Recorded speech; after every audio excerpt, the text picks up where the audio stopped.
นี่โอ้ยบ่แม่นแล้วจังซี่น่ะคือมีนมมาอีกสวัสดีอาเจมส์เห็นว่าแต่งรูปเก่งๆเนี่ยวันนี้น้องไปถ่ายรูปมาน้องอยากให้แต่งรูปให้แน่คือรูปที่น้องถ่ายมาน้องใส่เสื้อสูทที่ไหน ใส่เสื้อสูทนี่อ๋อ แม่น ตัวนี้อ่ะ แม่นตัวนี้แหละน้องอยากได้แบบออกแบบ ก็รอเลยอยากแต่งแบบไหนอีกล่ะ อยากได้แบบออกจีนนิดนึง อยากแบบออกแนวจีนนิดนึง แม่นอยากได้แบบจีนน่ะเดี๋ยวนี้เขาฮิตแบบจัดให้จักหน่อยนะ โอเค จักหน่อยก่อน ลองเบิ่งเนาะเป็นไงจีน มันคือว่าแปลกๆมันคือผมมาแต่ใส่แบบตอนใส่เสื้อสูทผมก็บ่มีนะเปลี่ยนบ่ได้ว่าจากเปลี่ยนสไตล์นะบ่เอาแล้ว อ๋ออยากเปลี่ยนว่ะ แม่น บ่มักจีนแล้ว บ่มักแล้ว เป็นอยากเปลี่ยนกะต้องมีคะนำคะนายเลยเปลี่ยนน่ะว่าเปลี่ยนหลายรอบบ่ได้แต่งหูปให้เปลี่ยนได้บ่เปลี่ยนสไตล์แล้วบ่เอาแล้ว ถึงไง โอ้ หืม แต่ว่า อีกอย่างนี้ หน้ามันโหดพุ่นน่ะ หน้าโหด นี่อยากได้แบบ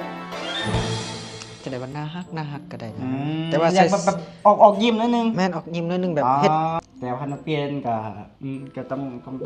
มีแหละเพราะว่า ต้องมีหยังต้องมี เอาต้องมีเงินนั่นแหละต้องมีค่าใช้จ่ายอ๋อ ได้บ่เปลี่ยนให้ได้บ่ ได้สบาย1,000ว่ะโอเคจัดไปเอาแบบยิ้มนิดนึงเนาะ แม่นยิ้มนิดนึง โอเคยิ้มบ่โอ้อันนี้ยิ้มแบบอย่างซี่ขนาดยิ้มแบบใส่ตาแบบอย่างซี่นะมักบอยิ้มแบบนี้ มันบ่ได้ติแบบนี้น่ะแต่ว่าตอนนี้น้องอยากได้ออกแบบเซ็กซี่นะ อันไหน เพราะว่า แล้วเมื่อกี้อยากมีกล้ามแต่นี่อยากเป็นแบบออกแนวเซ็กซี่ แม่นเพราะว่าคือเขาขายยานวดอะนะ อ๋อขายยานวดคืออยากโซโตอยากแบบออกแนวแบบแบบเซ็กซี่นิดนึ เซ็ก ง ซี่นิดนึงนั่นแหละ เซ็กซี่ว่ะ ได้บ่เปลี่ยน จะได้อยู่แต่ว่าสมนี้กับค่าน้ำค่าไฟกับแพงขึ้นนะ โอ้ มันต้องมีค่าใช้จ่ายได้เนาะค่าไฟ ได้อยู่อันนี้ค่าไฟค่าน้ำ โอเค เอาแบบเซ็กซี่นิดนึงเนาะ แม่น เอาเซ็กซี่ เซ็ แบ ก บ ซี่ ห เล วาย นแววนิดนึงโอเค โอเค เซ็กซี่เนาะเป็นแต่เซ็กซี่นี่แบบเติมแบบแมงกระเบยพร้อมเลยนะ โอ้โห แถมเขาเติมไลน์เข้าไปอีกไลน์อย่างบูพี่แบงค์วงแคสบ่นี่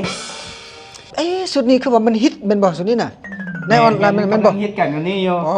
เอาบ่เอาแต่ว่าขออีกฮุบนึงได้ป่ะอีกฮุบนึงฮุบแบบ เอาอีกรูปนึงแบบ แม่นเอาแบบ